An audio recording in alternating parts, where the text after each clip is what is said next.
اهلا، السلام عليكم. بخير؟ كي داير؟ مزيان؟ كيف نتوما؟ بخير الحمد لله. بالكيران فين باغي توصل؟ فين ملي كتدعم نتايا ايران؟ فين باغي توصل؟ فين؟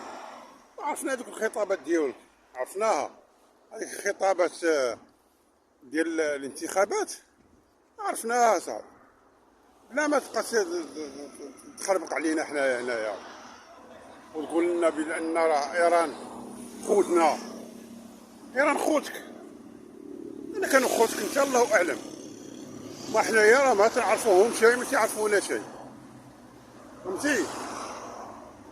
هادو تيعايروا الصحابه والانبياء وداك الشيء، حنا عندنا ما نديرو بهم، وتيعبدوا عالي، ما عندنا ما نديرو بداك التخربيق ديالهم، فهمتي؟ وهما اللي قتلوا الناس ديال سوريا، ما خلاو ما داروا فيهم، راه بحالهم بحال اسرائيل. حنا راه ما تابعين لا لاسرائيل ولا لايران، فهمتي؟ لا ايران ولا اسرائيل، تلاقاو بجوج الله يكمل ليهم بجوج، الله يسخر ليهم بجوج في ديك المشكله اللي دايرين بيناتهم، الله يكمل ليهم، الله يجعلهم يتحرقوا بجوج فهمتي؟ لا يجعلهم ما يتحرقوا بجوج كاع. احنا ما مسوقينش ليهم، احنا تابعين الدين ديالنا اللي هو الاسلام صافي. ما غاديش نمشيو حنا مع ايران. ايران مسلمه في شكل اخر، فهمتي؟ في شكل اخر، في التخربيق ديال اللي كيسبوا الانبياء والرسل وتيعبدوا علي وعائشه، ما خلاو ما داروا، وقتلوا الناس ما خلاو فين؟ خلاو في سوريا، ما خلاو في العراق، ما خلاو في لبنان، ما خلاو حتى شي بلاصه ما دخلوش ليها وخربوها، فهمتي؟ حنا ماشي مع ايران اخي.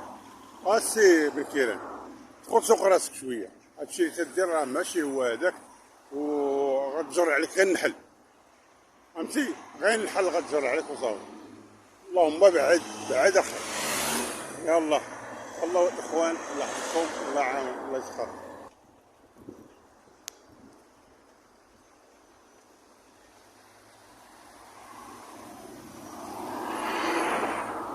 على الاخوان كلشي بخير، كلشي مزيان، كلشي هو هذاك، الحمد لله. كنتمناو على تكون على خير وبخير يا رب في هاد العواشر ديال هاد العيد ان شاء الله يا رب. لكن نتوما بخير.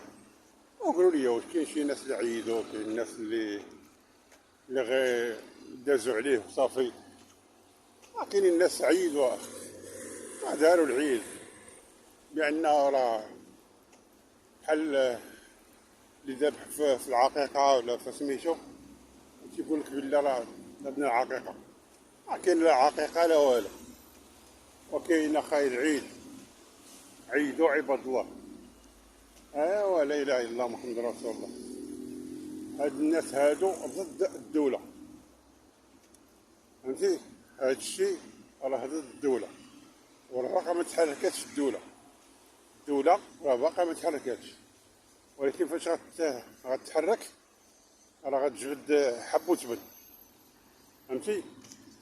حب وتبن غتجبدو. وهادشي اللي تنقول لكم راه بالمعقول ماشي كذوب.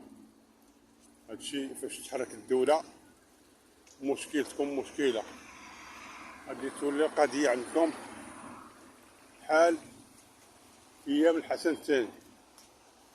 ايام الحسن الثاني ما كان تيتزاقل حتى مع شي واحد، فهمتي؟ ما كان تيحمل حتى شي واحد، وما كان تيبغي شي واحد اللي يهضر ليه في الدولة ولا فيه هو.